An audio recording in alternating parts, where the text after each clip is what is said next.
Tras 4 años del terremoto de 7,3 grados en la escala abierta de Richter, que causó 300.000 muertos y dejó sin hogar a más de 1,5 millones de haitianos, organismos como la Agencia de los Estados Unidos para el Desarrollo Internacional USAID precisamente busca asentar un monopolio con los trabajos de reconstrucción tras el desastre natural, según las denuncias. Esa es nuestra lista económica el día de hoy. En enero del 2010, el sismo que azotó Haití dejó miles de muertos, incluyendo pérdidas materiales por $7.000 millones. De igual modo, las organizaciones internacionales aseguran que el 90% de los desplazados han logrado volver a su lugar de origen, mientras más de 146.000 haitianos siguen vulnerables por su condición.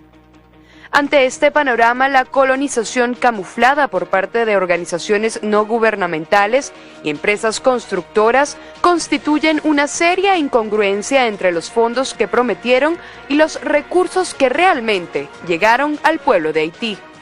Entre la larga lista de los números que revela la intervención foránea en los trabajos de recuperación de Haití, el Centro de Investigación de Economía y Política publicó un informe de las cifras 4 años después del terremoto. Este dossier revela el rol de la Agencia de los Estados Unidos para el Desarrollo Internacional, USAID, sobre los diferentes contratos que el organismo concretó con empresas de construcción, premiando en su mayoría a los consorcios norteamericanos vinculados o manejados por el gobierno estadounidense.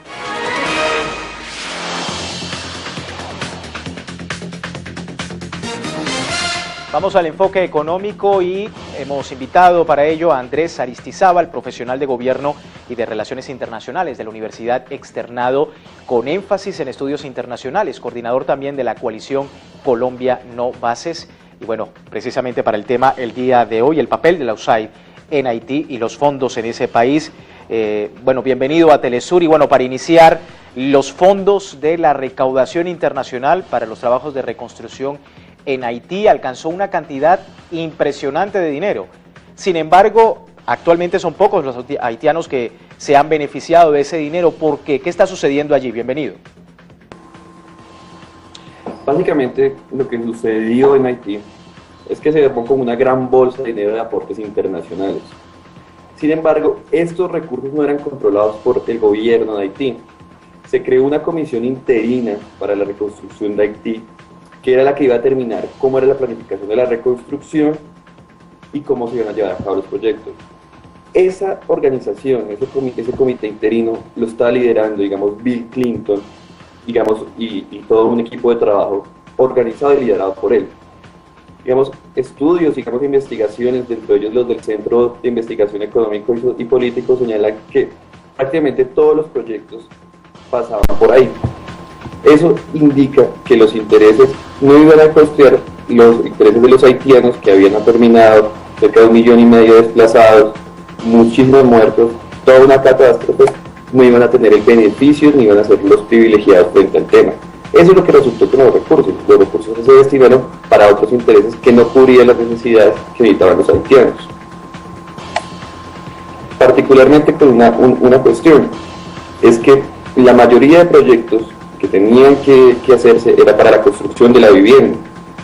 Cerca de lo que te digo, 1.500.000 desplazados, se necesitaba una cuota de más o menos de 400.000 viviendas para poder solucionar el problema de la gente que se quedó sin hogar.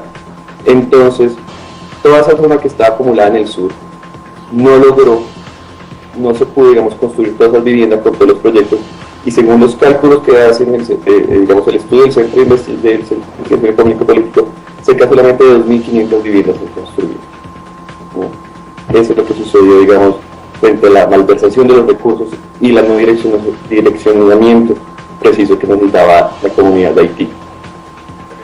Ahora, Andrés, ¿cuál ha sido el papel de la Agencia de los Estados Unidos para el Desarrollo Internacional, USAID, en los trabajos de reconstrucción luego del desastre natural?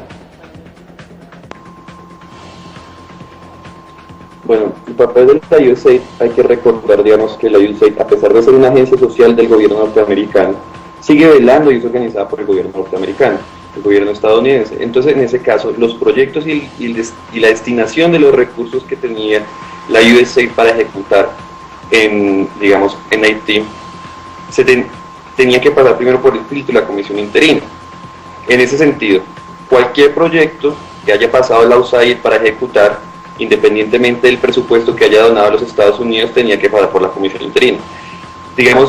Algunos haitianos que estaban dentro de la comisión decían que todos los proyectos que la USAID pasaba se aprobaban directamente tan solo porque la USAID lo proponía. ¿Qué pasó? Con esa cantidad de recursos que tenía la USAID, ellos tenían que direccionar los proyectos, se aprobaban los proyectos y tenían que contratar los proyectos. ¿Qué es lo que señala el informe? Lo que el informe señala es que solamente el 1,3% de los proyectos fueron dados para los haitianos, para, organizaciones o empresas civiles haitianas para que lo ejecutaran. Es decir, que más cerca del 98% lo organizaron o lo ejecutaron con empresas internacionales o multinacionales, especialmente de Estados Unidos, quienes iban a ejecutar los proyectos. ¿Qué quiere decir esto? Es que el papel que jugó la USAID y la comisión interina liderada por Bill Clinton, lo que hizo fue que recogió la reconstrucción de Haití, la necesidad de todos los haitianos, por vivienda, por mejorar el acceso a los servicios públicos y solucionar, un proceso de eliminar la pobreza o la desigualdad como una oportunidad en la reconstrucción, lo colocaron como un negocio donde solamente se quedaron favorecidos las empresas multinacionales de Estados Unidos y algunas otras extranjeras que habían aportado la donación a Estados Unidos, a la reconstrucción de Haití.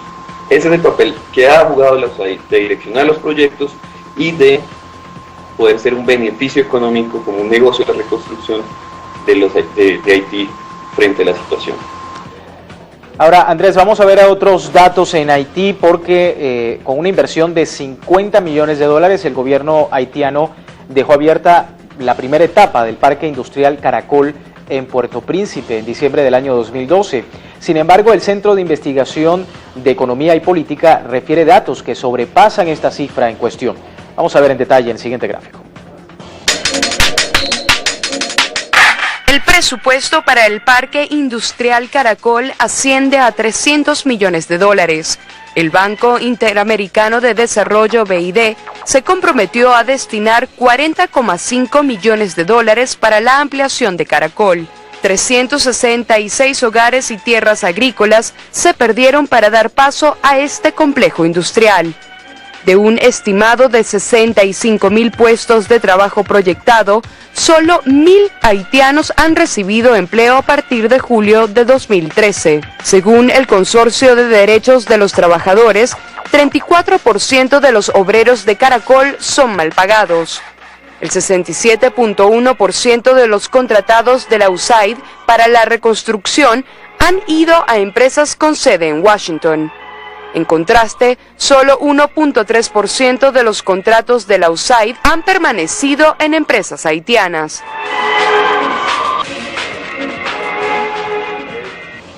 Compartimos este análisis con Andrés Aristizábal desde Colombia. Él es experto en relaciones internacionales. Andrés, el Parque Industrial Caracol, un proyecto de construcción de viviendas, prometió 65.000 nuevos empleos y la construcción de casas para trabajadores de las nuevas fábricas textiles, pero el proyecto no cumplió con esas promesas.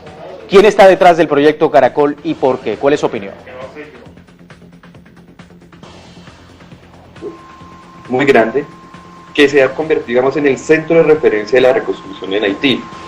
Tanto Bill Clinton como su esposa Hillary, como todas las grandes inversores internacionales que están supuestamente a la ayuda de Haití, que se preocupan por Haití, han ido y están supervisando la construcción de la zona industrial Caracol.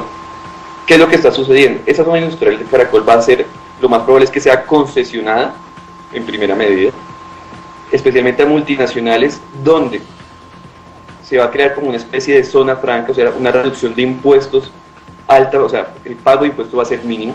Y lo segundo es que van a ser como especie de brindar servicios, o colocar empresas de tipo maquiladoras, textileras. De hecho se hablaba mucho de colocar empresas de textil.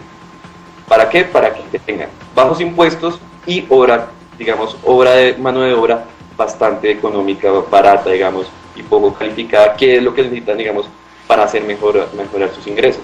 Ese es, digamos, lo que está sucediendo hoy en Haití. Han convertido la calamidad de miles de personas que se quedaron sin vivienda, que quedaron sin recursos, que quedaron sin nada, en un gran negocio para algunos cuantos. Bien, Andrés, muchísimas gracias por este tiempo con nosotros. Andrés Aristizábal, experto en relaciones internacionales desde Colombia. Y el tema de la USAID en Haití y los fondos recaudados para la construcción de ese país. Vamos ahora a ver qué será noticia en materia económica en las próximas horas, precisamente la agenda del día. Empezamos con el presidente de Bolivia, Evo Morales, quien dará mañana ante el Congreso un mensaje y un informe de su gestión al comenzar el quinto y último año de su segundo mandato y el noveno continuo desde que llegó al gobierno. Mientras que en Davos, Suiza, en otra noticia, se va a realizar la inauguración del Foro Económico Mundial con la presencia de 5 mandatarios suramericanos. Así finalizamos nuestra emisión de Impacto Económico. Les recuerdo nuestro punto de encuentro impactoeconómico@telesurtv.net para sugerencias y opiniones en torno a la producción de este programa. Les saluda Luis Francisco Blandón, gracias por seguirnos.